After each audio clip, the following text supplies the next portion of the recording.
M0FXB, welcome to my channel. So what are we doing today? We've got an ICOM ID-51plus 2, but you can do this with the any plus model. We've got a Raspberry Pi connected to it using the OPC2350LU cable. Now that cable does normally come with your plus 2 model, or you can buy it extra. I'll show you what it looks like. So there it is there. It's actually quite a small cable, and then you add to connect it to either your smartphone for using the ICOM app, or in this case, we're plugging it. We want a normal size USB for the Raspberry Pi 3B. I could try a small mini one in a Pi 0, but we're using a Pi 3 today, 3B, and so you want the USB mini type adapter that goes from this section here to a normal USB size, and I'll show you that. So the adapter looks like this one here, USB mini B 5-pin. So it goes from there, and then it just goes, and you keep it under a meter to a normal USB connector, which I'm guessing is A-type. So that's the cable you need. So the next thing you're going to do, you need to make sure you've got Pi-Star system on your on a normal SD card, which will be put into the Pi 3. So if you haven't got, this isn't a tutorial on Pi-Star, but I'll just quickly brush over it. So go to the Pi-Star system, go to downloads here, select download Pi-Star, then choose this one here, Pi-Star RPI V4 1.4.08 Feb, and where it's 2021 today. So select that, put that zip file into a folder where it will store an image. And then once you've got the image there, and you can tell it's an image, it's got like a little circular disc on it. So anyway, then you need to just get Berliner Etcher, some people use Win32, is it, just to transfer the image onto your SD card that you've got in your computer to start with. Once you've got that image, you just need to pop in your username and password for your home router so it connects wirelessly. You could just leave it connected via the internet, I suppose. There's an Ethernet port on the Pi 3, so you don't have to do any of this if you want that, if you're happy to do that. But if you want it wireless, then what you want to do is go to Pi-Star again and go to the bit that says Pi-Star, where is it? Wi-Fi Builder. Get that, click that. Type in here SSID, so the username of your router at home, and your password, just like you would with your phone. Click submit. So we'll just put some letters in so you see what it looks like. Click submit, and then you get this little file, and all you do is, once you've transferred Pi-Star image onto the SD card, then just drag this file here into the SD card, or right click it and send it, whatever it takes, so you know you've got these WPA supplicant details on the SD card. And what will happen then is when you pop that into and boot up the Raspberry Pi and go back to your network and type in, let's just put it in a second. Here it is at the top, pi-star.local with a slash. Now you might have to put HTTP dot and 2 slashes in front, and give it a couple of minutes. Sometimes if you feel like it hasn't worked, give it 5, even 10 minutes, and it will just appear on in your network. You can download an app to search your network. I tend to just look at my broadband router. I look at everything that's connected, and I just find it. So it will normally show up as Pi-Star. Here it is here, Pi-Star, and it's under 192.168.1.105. And that's how I find it. Right, okay. So we're sort of nearly ready. We're not quite set up yet. We need to do some configuration. Now I'm going to click configuration on the Pi-Star. The password is pi-star, then Raspberry, R-A-S. Now this is for really all Pi-Star things. So you just into the config side, and now we've got David Capello here, KG5EIU, who has done this pamphlet on it. So thanks very much, Dave. Yeah, having great fun playing with it.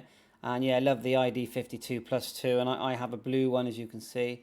So he talks about pretty much everything we've done. He's saying that Pi-Star should be running above the version 4. And if you look here on the top right of my Pi-Star, you can see it's 4.1, so that's fine. The radio, the cable, we've talked about the cable. So there's the cable and what it looks like. And his radio. So far everything looks good. So now it's about configuration now. Now he's saying, right, let's have a look here. He has selected, my eyesight's rubbish. See the way at the moment it says MMDVM host and simplex mode. He has selected D-star repeater. So we're going to select that. Click OK. And then we'll scroll down, see what else he's selected. Here where it says ICOM radio in terminal mode. So that's the next thing. See, at the moment I've selected my MMDVM hat, which is what we all select. Which looks like this. I've got a dual one, but it's a hat which sits on top of a Pi3 and connects you to all the reflectors, XLX. But we need to change that to the terminal mode that he's put. So here it is at the top. ICOM radio in terminal mode, D-star repeater only. Now we haven't applied it yet. I'm just going to scroll down and see what else he's saying. He's done that. Let's have a quick read. So I'm literally doing this as we talk. Select type as radio terminal, finish configure start. Yeah, looks good. Now in order to see the ICOM 51 in terminal mode, you will need to put it into DV mode from the main menu, 4.4 gateway, terminal mode. You should see your call sign with terminal mode. So I'll show you how to do that. So back at the radio, just go menu, and then it is right at the bottom. Scroll all the way to the bottom, DV gateway, and we're already in terminal mode. It says normal mode, so we would have the choice of access mode and terminal mode. Select terminal mode.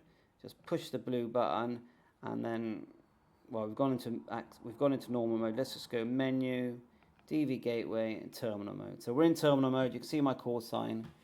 So, and we've selected it in the radio. So I'm pretty sure that now when we apply and configure, we should be able to start connecting to some reflectors. Now it's default connecting to reflector 30 here. So hopefully, let's have a look. Just Pi-Star works as normal. What's it say here? Here is the admin screen. We'll have a look at that. Right. So let's apply the changes. Should be quite quick because the Pi3B is quite a fast one anyway. So with a bit of luck, we're going to be configured. So I'll pause it, and being that it's changing so fast, I won't pause it. Let's just see if it comes to life. Click OK. I'm using a Penwood THD74 radio with an open spot 3 as my hotspot. So straight away, it's come to life. QSL. From what I hear, the Kenwoods are a very nice radio. Very nice radio. I'm utilizing the Doozy software, and I've got that linked straight to the internet, and my radio is connected. So I've clicked admin on the Pi-Star thing. Let's have a look. I've enjoyed D-Star quite a bit, and in fact, Just looking at what's showing up. I tried to get a little. I'm guessing that he is AC1LF. And yes, if you look, let's turn it down a bit. At least I can count on D-Star working and possibly getting a QSO with some nice folks. So we're on AC1LF here. Now I'm just going to dashboard and see if we we got AC1LF there, and then VE3 CI. We can also select the call sign and go to QRZ. So it's working really good. Really impressed with that. So what I will say I'll just turn it down. I'm going to do a separate video because what I've been told, and thanks very much to David there, Capello. What I will say is if we select access mode, then I think we can get one of my other D-Star radios and it will use the frequency you've set to receive and transmit on a, on a separate radio. All right, it seems like a very expensive way to do a hotspot, but most of us have got a handheld and a base station D-Star radio, so it's just, having fun with all the equipment that's just lying around. So very pleased with that. And so what I will say is, if you've got an ID-51plus, dig out that 2350 cable or buy one. I've seen them secondhand, £30-40, and you can just do what I'm doing, which is having fun playing with Raspberry Pi 3Bs and other equipment, and just enjoying the hobby. So you take care. 7-3. If you like my channel, please subscribe. All the best.